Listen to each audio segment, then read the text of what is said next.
Python data science నుండి advanced జెన్ AI వరకు latest technologies నేర్చుకోవడానికి వీక్యూబ్ సాఫ్ట్వేర్ సొల్యూషన్స్ ని సంప్రదించండి.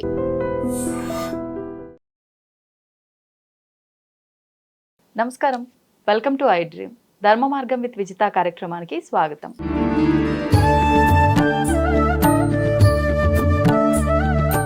నమస్తే మా. శ్రీ గురుభ్యో నమః, శ్రీ మాత్రే నమః. నమస్తే మా. రాఖీ పండగ మనకి శ్రావణ మాసంలో వచ్చే పౌర్ణమి రోజున మనం జరుపుకుంటూ ఉంటాం. ముఖ్యంగా ఇది నార్త్ వాళ్ళు ఎక్కువగా జరుపుకుంటూ ఉంటారు. అంటే అసలు నిజంగా మన శాస్త్రంలో ఉందా ఈ పండగ గురించి, ఏ విధంగా ఈ పండుగను జరుపుకోవాలి అంటే ఇంత పెద్దగా అడుగుతున్నాను అనుకోకపోతే చాలా చాలా డౌట్స్ ఉన్నాయి. వాస్తవానికి ఈ మధ్య కాలంలో వెళ్ళి కట్టే విధానం కన్నా కూడా ఎవడెళ్తాడులే అని చెప్పి కొరియర్లో పంపించే విధానాలు ఎక్కువగా చూస్తున్నాము. అటువంటి దానికి అసలు అర్థం ఉందంటారా? మీరు అన్నట్టుగా కొరియర్లో పంపించే బంధాలు కొరియర్ లాగానే ఉంటాయి. అంటే అంతే కదా, ప్రేమ ఆప్యాయతలు ఉండవు ఇంక అక్కడ. ఇప్పుడు మన శాస్త్రంలో ఉంది ఇది. రాఖీ పౌర్ణమి అని అంటే ఒక అన్న కానీ ఒక తమ్ముడు కానీ వాళ్ళ యొక్క చెల్లెలకు కానీ అక్కకు కానీ రక్షగా ఉండాలనేది మనకు తెలుసు విషయం. రక్షాబంధం అంటారు. ఇక్కడ రక్షాబంధన్ అంటే అన్న తమ్ముడు చెల్లెలకి రక్షగా ఉండే విషయం కాదు. ఈ అమ్మాయి ఎవరైతే ఉన్నారో ఆ అమ్మాయి కడుతుంది చూడు, అది వాళ్ళకి రక్ష. అన్నకి అన్నకి కానీ తమ్ముడికి కానీ రక్ష. ఒక అన్న కానీ తమ్ముడు కానీ వాళ్ళ జీవితాల్లో ముందుకు రావాలి అంటే ఆడపిల్లలు ఉన్న వాళ్ళు ఖచ్చితంగా రాఖీ కట్టించుకోవాలి. ఖచ్చితంగా మీరు వెళ్ళన్నా కట్టించుకోండి, లేదా వాళ్ళని పిలిపించుకోవాలన్నా కట్టించుకోండి. మీరు అన్నట్టుగా కొరియర్లో అయితే కొరియర్ లాగానే ఉంటుంది పరిస్థితి కూడా. ఉన్న విషయమే చెప్తున్నా నేను. ఇప్పుడు ఇది ప్రేమ, ఆప్యాయత, అనురాగము, బంధాలు ఇంకా బలపడ్డానికి మన శాస్త్రాలలో ఏ పండుగలు వచ్చినా బంధాలు బలపడ్డానికే వస్తాయి. ఇప్పుడు సత్యనారాయణ వ్రతం భార్య భర్తలు ఇద్దరు కలిసి చేస్తారంటే వాళ్ళిద్దరి మధ్య అన్యోన్యత పెరగాలని చేస్తారు. పెళ్ళైన కొత్తలోనే చేపిస్తారు. ఎందుకు? కొత్త వాళ్ళు కూర్చొని కలిసి చేస్తే వాళ్ళిద్దరి మధ్యన కొంచెం అండర్స్టాండింగ్ కుదురుతుంది. అంటే వ్రతం చేస్తేనే అండర్స్టాండింగ్ కుదురుతుంది అంటే కొంచెం మాటలు అనేటివి ఉంటాయి కదా. పూజలో కూర్చున్నప్పుడు ఆ పురోహితుడు కూడా ఇద్దరు కలిసి అది చేయండి ఇది చేయండి అని ఏదో ఒకటి చెప్తూ ఉంటారు. వాళ్ళిద్దరి మధ్యన ఒక బాండింగ్ అనేది కుదురుతుంది. మంత్రాల వల్ల బాండింగ్ కుదురుతుంది అంటే కుదురుతుంది. మన శాస్త్రాలలో అంత పవర్ ఉందన్నమాట. మన మంత్రాలకు అంత శక్తి ఉంది. ఇప్పుడు శంఖంలో నార్మల్గా నీళ్లు శంఖంలో పోస్తే తీర్థం అని ఎందుకు అంటాం? ఆ శంఖానికి ఉన్న శక్తి, మంత్రానికి ఉన్న శక్తి, మంత్రానికి ఉన్న శక్తి అది తీర్థంగా మారుతుంది. అలా మన బంధాలకి విలువనిచ్చే ఈ పండుగలన్నీ ఉన్నాయి. ఇప్పుడు రక్షాబంధన్ అనేది వీళ్ళు వెళ్ళి కట్టినా వాళ్ళు వెళ్ళి కట్టించుకున్నా స్వయంగానే కట్టించుకోవాలి డైరెక్ట్గానే.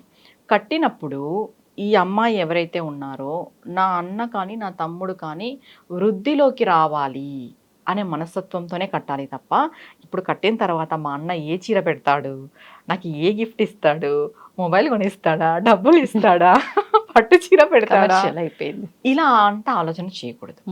మనస్ఫూర్తిగా రక్షాబంధనం అంటే ఆ అమ్మాయి నీకు కట్టేది నీకు రక్షగా ఉంటుంది. ఎందుకు రక్షాబంధనం అని వచ్చింది ఫస్ట్గా చెప్తాను. పౌర్ణమి తిథి రోజు, ఆ రోజు జంధ్యాల పౌర్ణమి అని అంటారు. అవును. ఆ రోజు పురోహితులు జంజం కూడా మార్చుకుంటారు. ఉపనయనమైన వాళ్ళు ఉన్నవాళ్ళు ఆ రోజు వేద గాయత్రి మాత పుట్టిన రోజు అని కూడా చెప్తాం మనం. ఆవిడ ఉద్భవించిన రోజు అని చెప్తాం.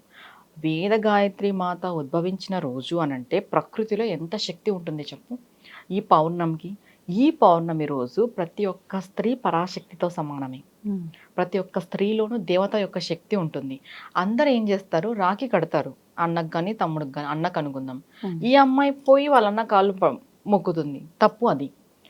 అబ్బాయే ఈ పిల్ల కాళ్ళు మొక్కోవాలి, చెల్లెలి కాళ్ళు మొక్కోవాలి. ఎందుకంటే ఆ రోజు అమ్మవారి యొక్క పూర్తి శక్తి ఆ అమ్మాయిలో ఉంటుంది. ఇప్పుడు మనం ఏం చేస్తున్నాము, రాఖీ కట్టేసి మనం మొక్కుతున్నాం అంటే తర్వాత మొక్కుకో, అది వేరే విషయము. కానీ నేను మొక్కొద్దు అని చెప్పట్లేదు. కానీ రాఖీ కట్టిన తర్వాత వీళ్ళే మగపిల్లలే అన్నదమ్ముళ్ళే అక్క చెల్లెల కాళ్ళు మొక్కొని వాళ్ళ యొక్క ఆశీర్వాదం తీసుకోవాలి. ఎందుకంటే ఆవిడ ఆ రోజు పరదేవత, ఆవిడ నీకు ఒక రక్ష కడుతుంది.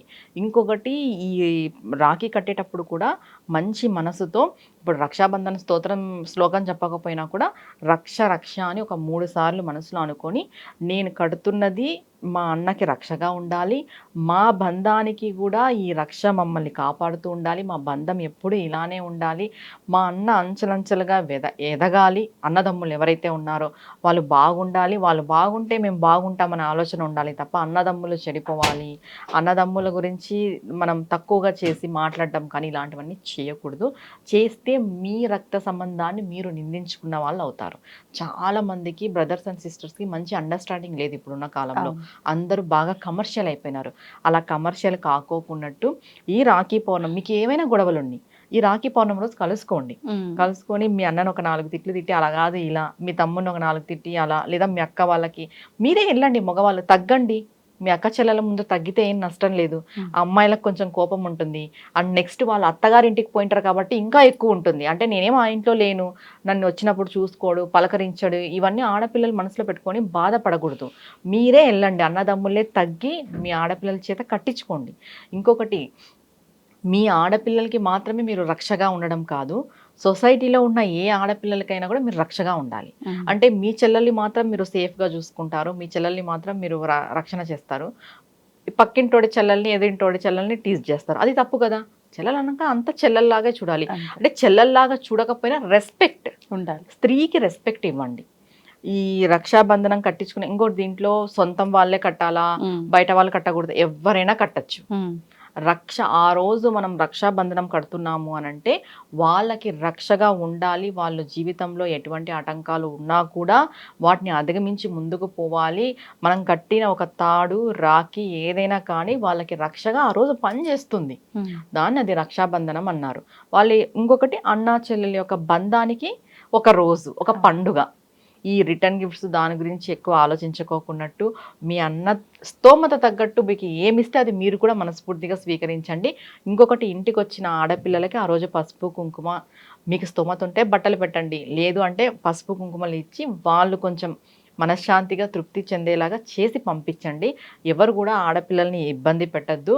ఆడపిల్లల్ని ఇబ్బంది పెట్టిన వాళ్ళు ముందుకు వచ్చినట్టు చరిత్రలోనే లేదు. ఇప్పుడు చాలా మంది కొంచెం దూర ప్రాంతాల్లో ఉంటారు, అదే రోజున రాలేకపోతుంటారు, నెక్స్ట్ డే కూడా రాఖీ కట్టుకోవచ్చా? కొంతమంది దూర ప్రాంతంలో ఉండేవాళ్ళు ఈ రాఖీ పౌర్ణమి నుండి నెక్స్ట్ రాఖీ పౌర్ణమి వరకు కూడా కట్టుకుంటారు. నెలంతా కూడా, అంటే కొంచెం దూర ప్రాంతంలో ఉంటారు, ఆ రోజుకి వాళ్ళు రాలేరు. కొంతమంది అమ్మాయిలకి ఏదైనా ప్రాబ్లం ఉండి కూడా రాలేకపోవచ్చు, ఏదైనా ఇష్యూ అయిండొచ్చు. ఇంకొకటి ఏంటంటే, ఈ రాఖీ కట్టే రోజు ఇంట్లో పూజ చేసుకొని ఫస్ట్ దేవత ఆరాధన చేసి అన్నయ్యని కానీ తమ్ముడిని కానీ కూర్చోపెట్టి ఫస్ట్ బొట్టు పెట్టి వాళ్ళకి, తర్వాత స్వీట్ తినిపించి, దాని తర్వాత రాఖీ కట్టి చేతికి కట్టిన తర్వాత వాళ్ళకి హారతి ఇవ్వాలి. హారతి ఇచ్చిన తర్వాత మీరు చేతిలో అక్షంతలు అనేవి పట్టుకోవాలి. ఆడపిల్లలు చేతిలో అక్షంతలు తీసుకొని వాళ్ళు ఎప్పుడైతే హారతి ఇచ్చిన తర్వాత ఈ మగవాళ్ళ అన్నదమ్ముళ్ళు వచ్చేసి ఆ అమ్మాయి యొక్క పాదాలకి దండం పెట్టుకొని ఆశీర్వదించమని కోరాలి. ఇప్పుడు ఈ అమ్మాయి మనస్ఫూర్తిగా ఆశీర్వదించిన తర్వాత ఏవైనా గిఫ్ట్స్ ఉంటే గిఫ్ట్స్ ఇచ్చుకోవచ్చు. తర్వాత మీరు కూడా మీ అన్న పసుపు కుంకాలు వాళ్ళు ఇస్తారు కదా, పసుపు కుంకం ఇచ్చినప్పుడు మీరు కూడా మీ అన్న తమ్ముళ్ళ యొక్క ఆశీర్వాదం తీసుకొని మీరు వెళ్ళొచ్చు. ఇంకొకటి, మీరు అన్నట్టుగా ఇది నెలంతా కూడా కట్టుకోవచ్చు. ఒకవేళ మనకి పౌర్ణమి రోజు మనకి కుదరదు అని అంటే నెలంతా కూడా కట్టుకోవచ్చు. కంపల్సరీ వెళ్ళి కట్టండి. ఇప్పుడు చాలా మంది అన్న చెల్లెళ్ళు, అక్క తమ్ముళ్ళ యొక్క బంధానికి ప్రతీకే రాఖీ, కానీ కూతురు తండ్రికి గడుతుంది, తాతయ్యలకు గడుతుంది. అంటే రిలేషన్ ఏదైనా సరే అక్కడ ఒకరికొకరు ఆ ఇంట్లో ఉన్న సభ్యుల వరకు రాఖీ కట్టుకోవడం అనేది ఎక్కువగా గమనిస్తూ ఉన్నాం. అలా కట్టచ్చు అంటారా? అది రక్షాబంధనం. రక్షాబంధనం అంటే అందరికీ రక్షణే.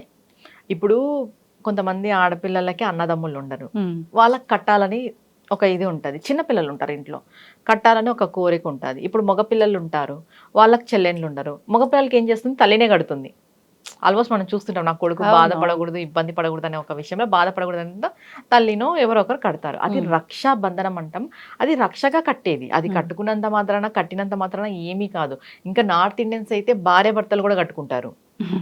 ఇప్పుడు మన దగ్గర అయినా కట్టుకుంటారు, కొరియర్లో పంపించింది భార్య కదా, భర్త కట్టాలి. అవును, భార్య భర్తలు కూడా కట్టుకుంటున్నారు స్వయంగా. అంటే మీరు కొరియర్ విషయం పక్కన పెడితే స్వయంగా కూడా నార్త్ ఇండియన్స్ భార్య భర్తలు కూడా కట్టుకుంటారు. అది రక్షాబంధనం అంటే వాళ్ళు అది ఆ కట్టే తాడుని రక్షగా భావిస్తున్నారు తప్ప ఇక్కడ అన్నా చెల్లెల, భార్య భర్త, తల్లి కొడుక అనేది కాదు. రక్షాబంధనం అంటే నేను కట్టిండేది అవతల వాళ్ళకి రక్షగా ఉండాలి, వాళ్ళు రక్షింపబడాలి అనేసి యువతల వ్యక్తి కడుతున్నారనే భావనతో నార్త్ సైడ్ వాళ్ళు భార్య భర్తలు కూడా కట్టుకుంటారు. ధన్యవాదాలమ్మా. నమస్తే అమ్మా. And for more videos, Please subscribe to iDream. Please subscribe to iDream. Please subscribe iDream. And please subscribe to iDream. For more videos, subscribe to iDream. please like, share and subscribe to the channel. Congratulations, iDream. subscribe to iDream. Subscribe to iDream. So subscribe to iDream Media. iDream team అందరికి huge congratulations. Please subscribe iDream Media. Please subscribe to iDream. Subscribe iDream. Please subscribe to iDream. iDream అంటే నా కళల ఛానల్ను subscribe చేసుకున్న నోరు తిరుగుతలేదు, మీరైతే గంట గుర్తు కొట్టండి. For more such videos, please subscribe to iDream. Subscribe to iDream. Please subscribe to iDream. Please subscribe iDream Media. Please do subscribe to iDream. Please subscribe to iDream Media. For best entertainment and information, please subscribe iDream. And don't forget to subscribe to iDream.